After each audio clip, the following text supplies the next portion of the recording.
Today's episode of the Outline Podcast is brought to you by Audible. Audible is offering the listeners of this show a 30-day free trial and 1 credit for a free audiobook. You can redeem this by clicking the link in the show notes or visiting www.audibletrial.com/outlinepod. Let's start the show.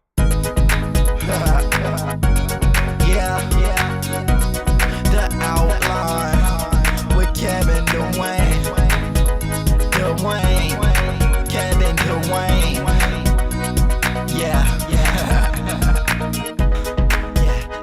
The Outline. With Kevin Dwayne.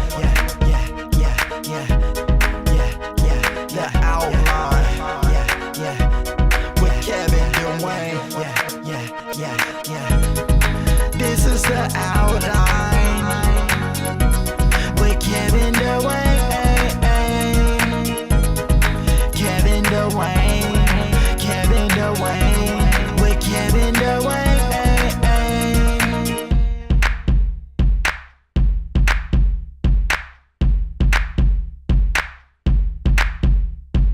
Sweetheart, with the cigarettes, you're giving me a Banji girl effect. Okay, so I am obsessed with Pose on FX, and because of that, Paris is Burning.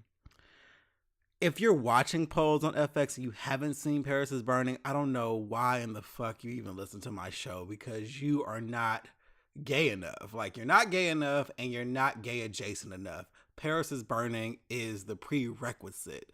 If you don't know what I'm talking about, it's an 80s documentary about the ballroom scene, and Pose is very, very linked to it. You cannot convince me they didn't consult this documentary for this show. There's just no way. There's no way. It mirrors it too closely. But didn't come here to necessarily discuss that. I'm just saying I've been obsessed. So now we've had 2 episodes of Pose. The second episode came on Sunday. And now I'm realizing that when a show comes out, just like when Noah's Ark came out years ago, among other things like Insecure, other shows that I love, I always watch them 2 or 3 times. So with Pose, I watched episode 2, even better than episode 1. I love that these shows are long too. They're longer than an hour and a half, and it's just, episode 2 was phenomenal.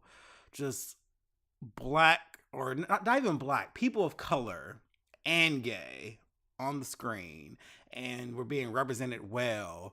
They're showing nuance. They're showing black love. They're showing all of these elements that haven't otherwise been shown on television in this way. So I watched Pose twice, and then I watched Paris is Burning for like the 50th time in the last 2 weeks. All I do is watch Paris is Burning. It's crazy. Like it's just, I love that damn documentary so much. And now that this show is out, I just keep wanting to revisit it because it's an important part of our culture. So just watched that last night. So I have all the quotes on my mind again. And that's what the first opening was. But man, Pose is so goddamn good. Episode 2 was phenomenal. If you're not watching, just watch. I can't continue to explain it to you. You just have to see it for yourself. It's amazing television. So thank you, Ryan Murphy. Outside of Pose and Paris is Burning, the only other thing that I've watched on television the last week is Red Table Talk. And that's on Facebook. But shout out to the Facebook video app on Apple TV. It's actually pretty legit. You can watch all the videos and stuff that are on the social network, but it's presented to you in a way like it's on television. And it's just very user friendly, and I love the interface. Is very speedy. Like if you highlight a video that you're watching, it starts playing, but if you click it, it just zooms into the video. It doesn't like start over, it just zooms into it. And I don't know why I think that's so dope, but Red Table Talk, Jada Pinkett did that. And it's interesting because I remember when Red Table Talk, they had like one segment years ago, and then it just went away.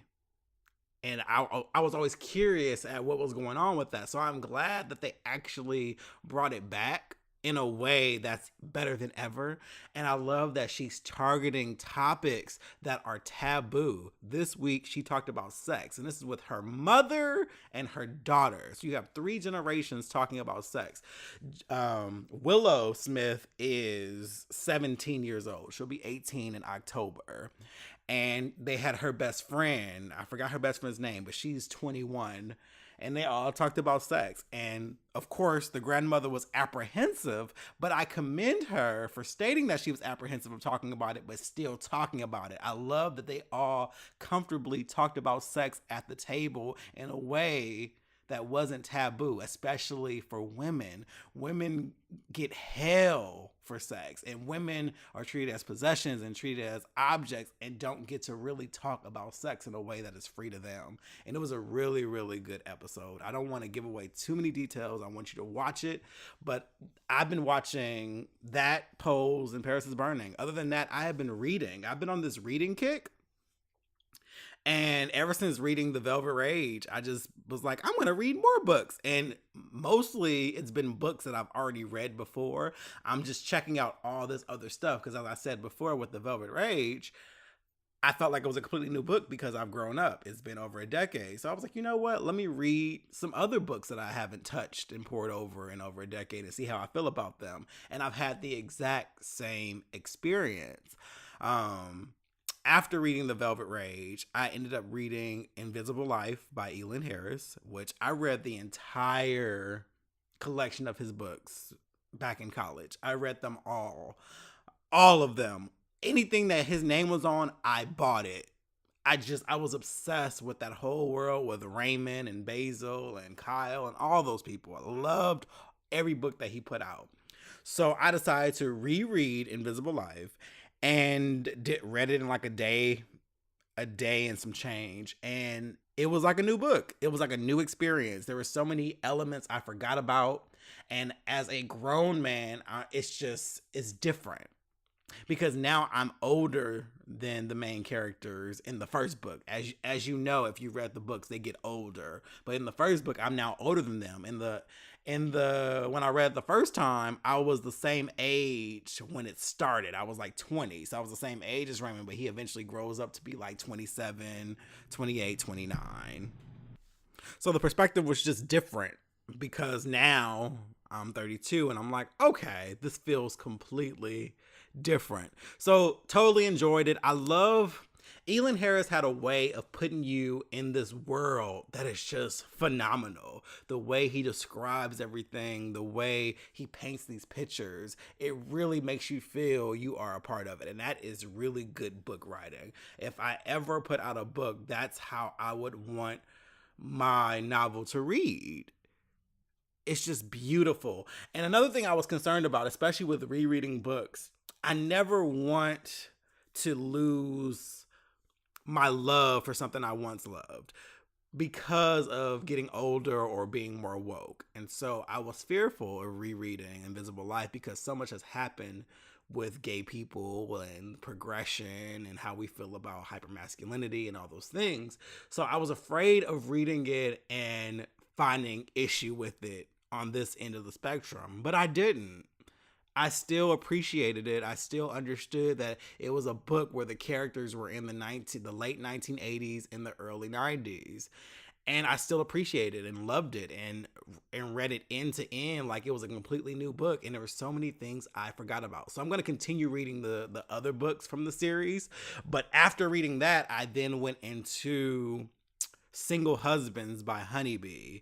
Honeybee is the alter ego of Mary B. Morrison. Mary B. Morrison has way more books under that name, but Honeybee are her erotica books. So they're like uber sexual.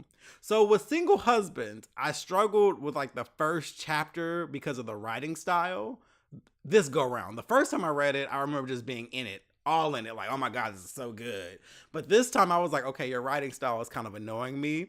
But then by second chapter, I got comfortable and was like, okay, I'm starting to remember some of this, but it ended up still being a good book. Now, as I said before, this book was erotica. At a certain point, it did feel like overkill. Like, granted, the sensual scenes were lit as fuck. Like, she was very descriptive. You really felt like you were watching people do some crazy ass shit, and I'm down for that. But at certain points, it felt like she was forcing sex in places it didn't need to be. It was like, okay, like, every single word does not have to be about someone's vagina or dick, but it is an erotica book. So I'm like, okay, I get it. It's an erotica book, but I felt like in some places she could have stretched it out. And there are also elements where I was looking forward to parts where it wasn't about sex, but it was actually a plot line, because Single Husbands actually has a really good ass plot. Like, there's actually a whole story going on with it, with all the characters, but it kept getting put on hold by people just randomly fucking. And you're like, oh, okay, cool. They're going to fuck really quick and they're going to get back to what's going on. So it was interesting reading that on this end, because I remember before just being like, yes, it's so sexy. And it's still a very sexy book. Don't get me wrong. I even recommend reading it. I recommend reading all the Honeybee books, because she does sex really, really well. Someone else who I think does sex really well is Eric Jerome Dickey. It's all about descriptiveness, not so much just being raunchy or explicit, but it's how you explain the process of sex. There's a lot more to it than just pulling your dick out and putting it in the vagina. You know what I mean? Like, there's a lot more to it.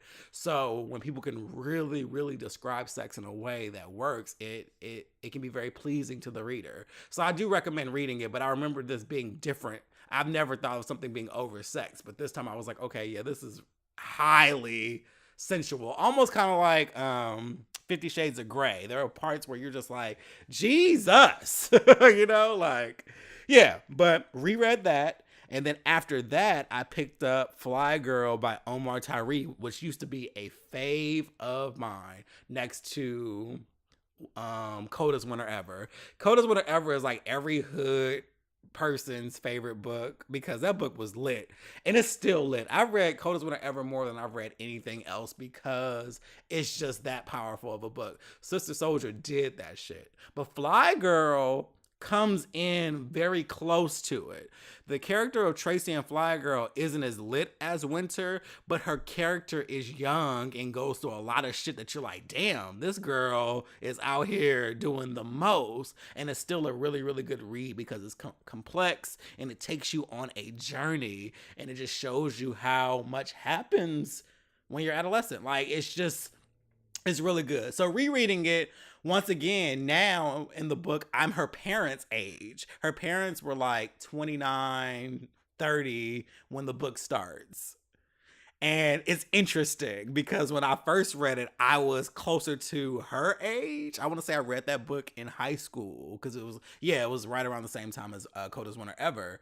So it's weird now being the age of her parents in the book, and her parents are like now approaching like their 40s towards the end, but it's just the perspective is different, and I'm more annoyed by these characters who are teenagers, and you see right through the bullshit, whereas before I'm like, oh my god, this is so exciting. Now the book is still good though. I'm still enjoying it. I haven't finished it. I have a few more chapters, but once again, it feels like a completely new book. I love that about books. I mean, movies and television are the same, except I think you remember them a little bit more, because it's visual. So you know what's going to happen. You just respond to it differently. With books, there's certain descriptions that you won't pick up on. There's certain references. You're like, oh, I know what that is now.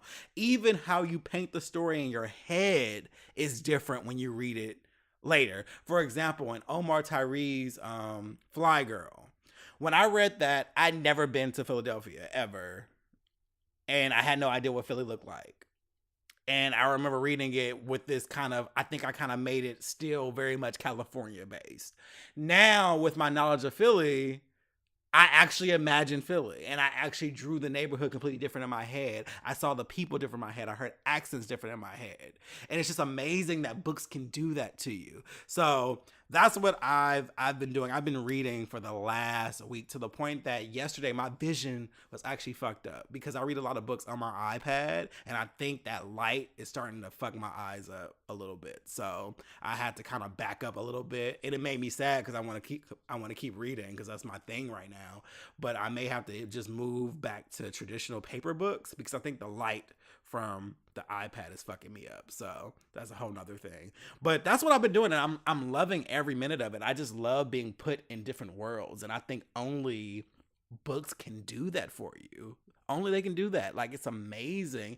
And it's like, honestly, the traditional form of entertainment. This is what people did before television and all this shit. They read books, and I think just that's a power to be able to put people in a world. So I've been doing that.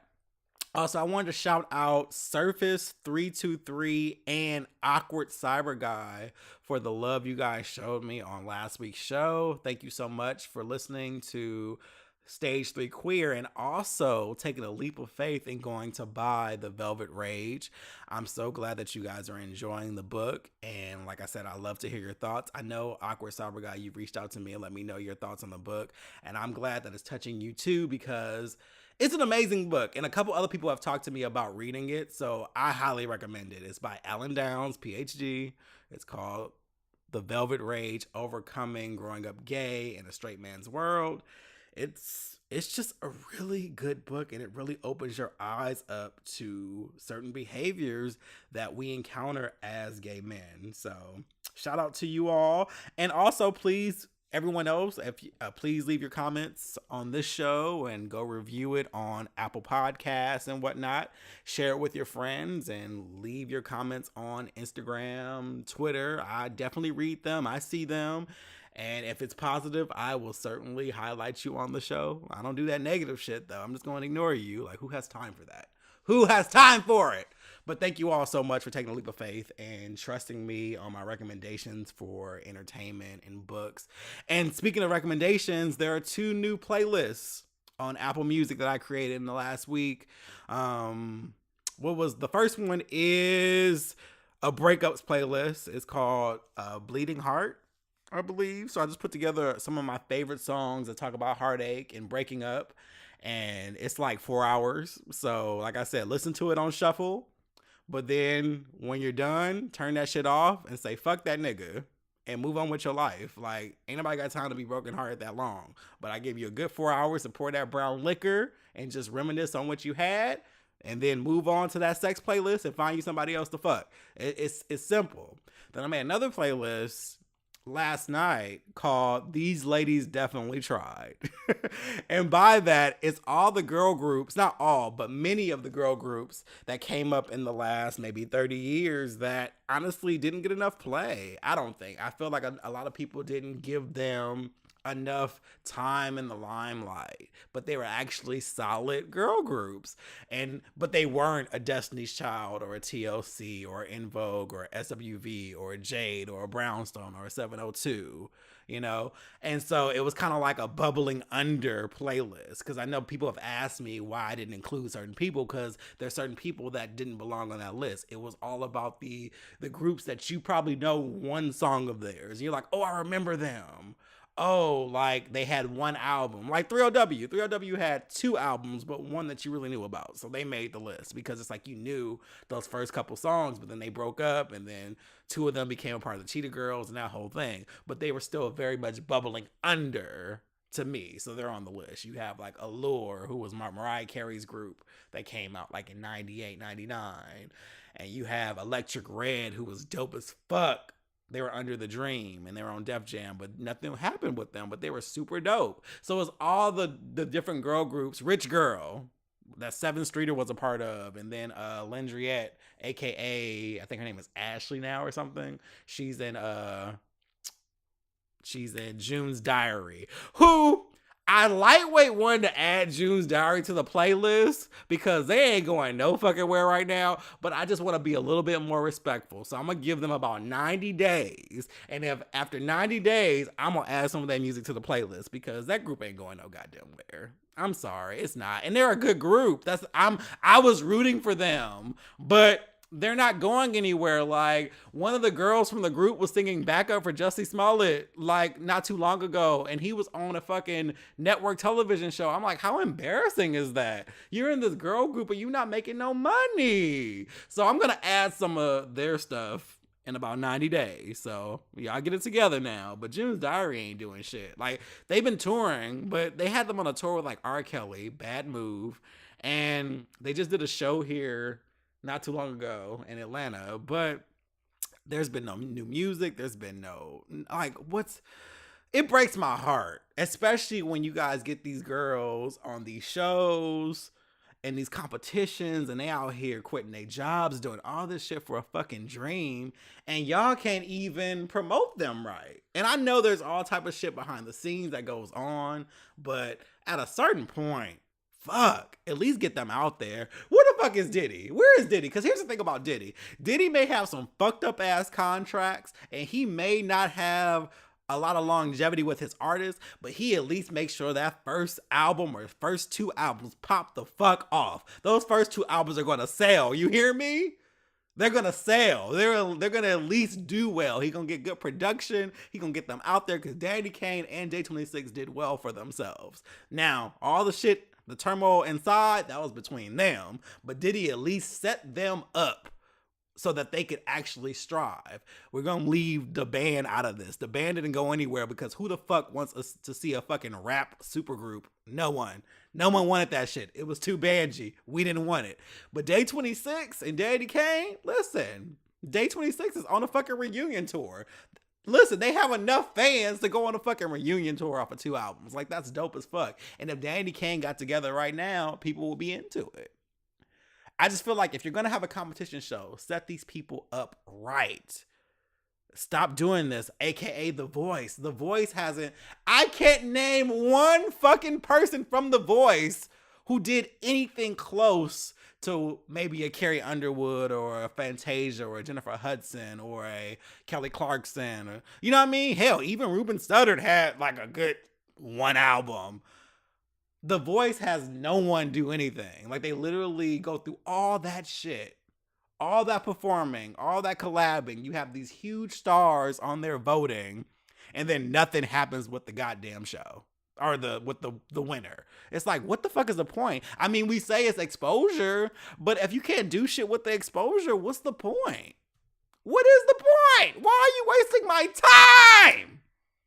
I don't know. But yeah, so I don't remember what the connection to that was. I'm sorry. But yeah, listen to the playlist. That's what it is. It's called These Ladies Definitely Tried on Apple Music. Just follow me on Apple Music. I'm really into making playlists. There's no rhyme or reason to how often I do it. I just make them when I come up with the ideas, and it's fun. I enjoy it. And I also update the other ones as I go. If I hear a good nasty song, I'm like, oh, this goes on the sex playlist. If I hear a good little groove that has like a Prince vibe, it goes on Technicolor. You know, there's certain things to my mat. If a good trap song, it goes on the Titty Top tracks. If it's a high paced song, it'll go on the Ultra Mix or Elevation Gain. Like, there's certain mixes that I have, and the descriptions are in each mix.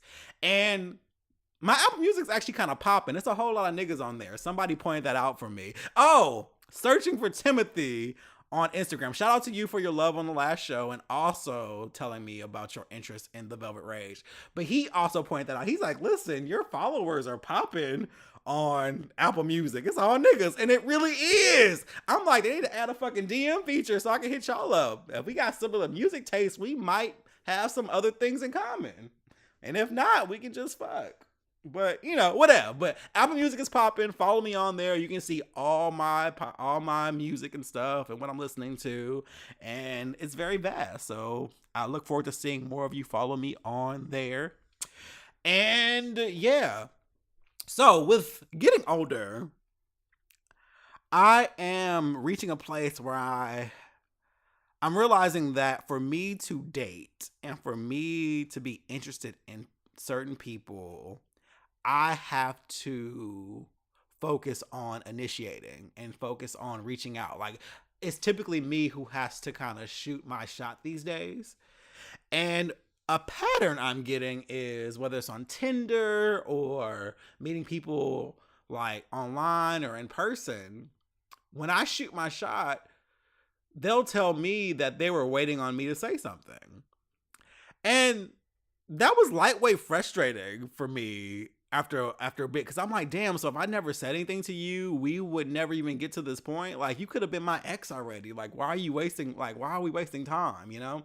And I think it's tough because, in a way, and I get it, we all want people to approach us, but it's not realistic, especially when we're all men.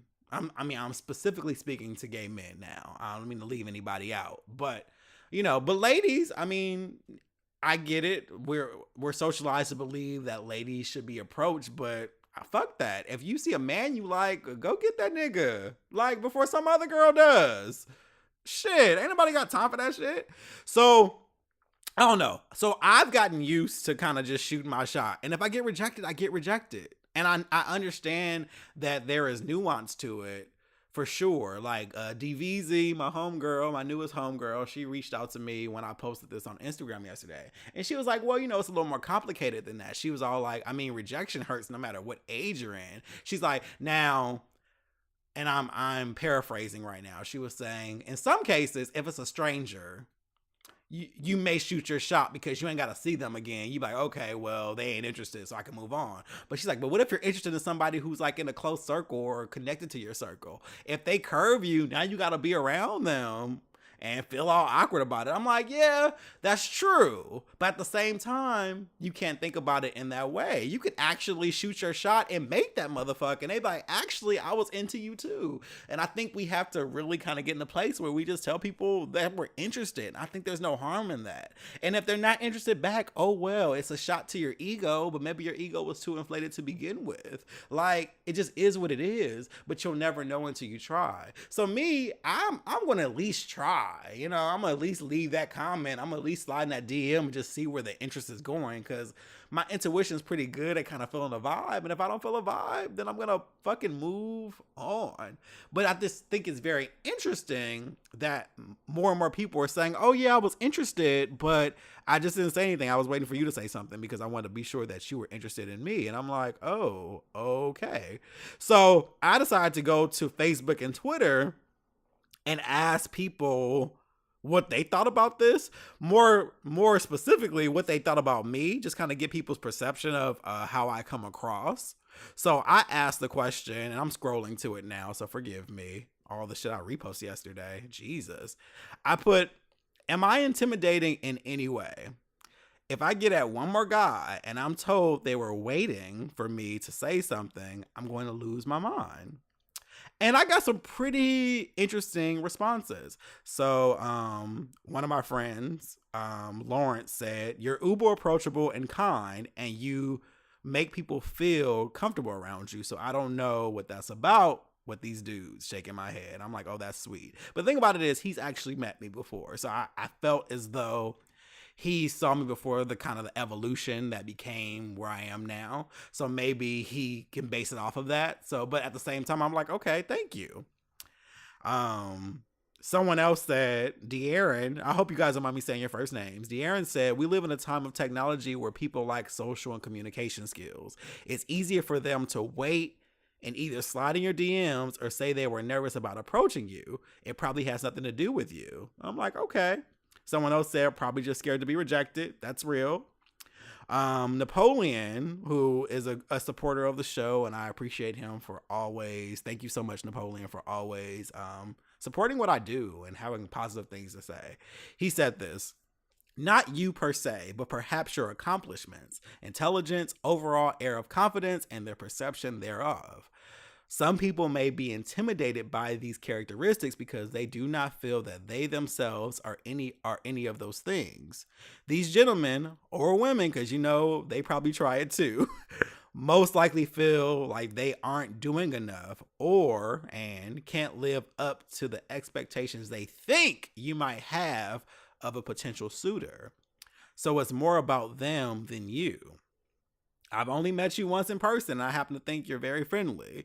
You strike me as what I like to call balanced nice. And I love this part right here, you guys. He said, it means you're nice, but with a backbone. You aren't shy to speak your mind. And quite frankly, people are off put by a nice person they can't manipulate. I feel a ramble in my spirit, so I'm just going to stop there. Listen, I love that description of me. It's interesting hearing people's feedback of me. So it was kind of dope hearing that, but I like to consider myself balanced nice too. So I like that what I'm giving off is actually accurate to people's perception, or what people perceive of me is actually accurate to what I'm giving off. I consider myself balanced nice too. Like, I'm cordial, I'm nice, I'm cool, but you will never run over me. And I also speak my mind. I'm very, very, very thorough in my opinions, and I'm very sure, and I'm confident in that. And so that's the thing. But I'm nice. I'm never going to be like, oh, I'm not abrasive. At least I don't think I am. But, I appreciate that, because I was really into that. And then who else came through here and gave me an amazing response that I love was my homeboy Carlvert, who I've known since 2004, back in the Arena Cafe. But he said, number one, people, especially in our generation, often have no idea who they really are outside of being a worker bee for a company they hate and or the social media persona they have created. Two, you have a dynamic persona. You walk into a room and people immediately are attracted to your vibe. They want to know more about you. 3, people listen to you, whether in your podcast or in person. You have a clear point of view and place which you operate from, which is also something rare, and people are drawn to it. So yes, while you are approachable, nice, sweet, and all those other things, one can also see how it will be easy for a person to feel intimidated by one or all of those things. They wonder if they truly have anything that could benefit a person like you, because you have so much of what they are lacking. They see confidence and the poise you carry yourself with, and figure, since he's so dynamic, since he seems to know who he is and what he wants, if that's me, he'll have no problem coming to tell me that. Shit. So I gotta be out here choosing. Not that I hate that, but every now and then, just shoot your shot. Shoot your goddamn shot. And there were other comments in here that were really, really well done. And I got another one that I thought was great on Twitter, and I'm scrolling to that right now, so forgive me while I pull that up, but I thought it was pretty amazing. He said, "You're probably giving off being content in your own space. A courteous person would most likely not want to disturb your peace just so they can selfishly seek your attention. Coming off bothersome rather than interested. I never even considered that." And I thanked him for that. Like, thank you so much for saying that, R. Sinclair. Because I was like, I never even considered someone thinking that, oh, well, he looks so comfortable being by himself, I don't want to bug him. Like, oh shit. Like, is that what's going on in these streets? But it was interesting to hear those perspectives. And what I also thought was interesting, and before I even move to that, I just want to close this part out. I just have to be more forthright, and I am. Like, now at this point, I just shoot my shot, because I feel like I'm in a place where people aren't shooting their shot with me anymore, and it just is what it is. Although that shit's sexy as fuck to me when you can, because I mean, if I am giving off something, that's weird, but hey, I'm glad that y'all know I ain't with the fuck shit. I'm glad. But it is interesting to meet people and have them say, yeah, I was always interested, I just never said anything. Like, oh wow, okay, cool. And that's it's not necessarily a turn off. I'm not turned off by it. I'm just always kind of off put by it, because like I said, I consider myself approachable, but whatever, that's cool. But then that conversation shifted on my friend Wabi's page. She posted on her page that she feels like a lot of men aren't brave anymore. And I mean, I could selfishly be thinking she was talking about the post I had, but she could be probably talking about something else. But I selfishly just think it was about that. And she said men just aren't as brave anymore because they're not out here shooting their shots. And so I was thrown off, because she had some people who took that and made it something that it wasn't. Like, she had one person who was talking about the Me Too movement. Like, well, it was a woman at that. She was like, I feel like men are now apprehensive because of the Me Too movement, and everything is seen as sexual assault. And now, like, you can't approach one without her saying that it's rude and things like that. And I was just like, God, y'all fucking love to grossly oversimplify things. Like, don't do that. Let me tell you something. There's a difference between a man or a woman, whatever, respectfully approaching someone and being flat out motherfucking rude. There's a difference between a man saying, hey, how are you doing? I noticed you and you seem like someone I would like to get to know. Versus, damn, you got a fat ass, let me fuck. There's a difference between that. One is actually very respectful, while the other one is just not acceptable. And when you oversimplify things like this, you make it seem like it's all one big thing and that every man that approaches a woman is being respectful, but the women are just being ungrateful of his advances. And that's just not the fucking case. It's nuanced. It's just that. And on top of that, not to let the first example off, the guy who came at you respectfully and said, hey, I would like to get to know you. Now, if that woman or that man or whoever rejects he or she, because I want to be fair here, we have to also make sure that that person knows how to fucking take rejection and not flips off. Well, you a fucking hoe anyway. Fuck you, bitch. You ain't all that. Like, that's what I'm saying. That shit is disrespectful. And not to mention, I'm tired of you guys using the Me Too movement and the Bill Cosby situation and all these situations where women have been sexually assaulted and then making it seem like every woman who has been a part of this is somehow at fault and somehow lying and somehow trying to take these men down because it's just not true. When you do that, you are trying to erase the pain of the victims that have been hurt in this. And it drives me crazy. Just because you know one girl who is shiesty or shady or who's out here just playing games does not make you know how all other women operate. I'm just so sick of this shit. Stop oversimplifying and stop trying to erase shit. It's crazy because, like I said, this wasn't even about what I posted, but it went to that place. And I was just so blown away by that. Like, goodness, like, why do we have to oversimplify things? Things are nuanced. Let's stop generalizing things. Let's really think. Let's really read. Let's really look into things before giving these stupid ass opinions and being loud and wrong. Just loud and wrong. Just loud and wrong. And so I was very disappointed because it was a woman who said that. And I'm like, damn, you out here being a pick-me like that? If you don't know what a pick-me is a woman who pretty much is anti-women for the sake of men. Like, she wants dick so badly that she will ignore her own rights as a woman, ignore her own shit just so that she can keep a nigga. That's a pick-me. It's like, pick me, pick me, pick me. That's how I define a pick-me. And that's just annoying. It's super annoying. Like, y'all gotta stop this shit. Please, just stop it. Just stop it. Your strong men will continue to be strong men. Everything's more nuanced than that. That's it. That's all I'm gonna say. But yeah, that's the show. Thank you all for listening. As always, I appreciate you. You guys are amazing. Make sure you subscribe, share with your friends, hit me up on all the social media, hit them show notes for all the links you need. And I will talk to you all next week. Peace out.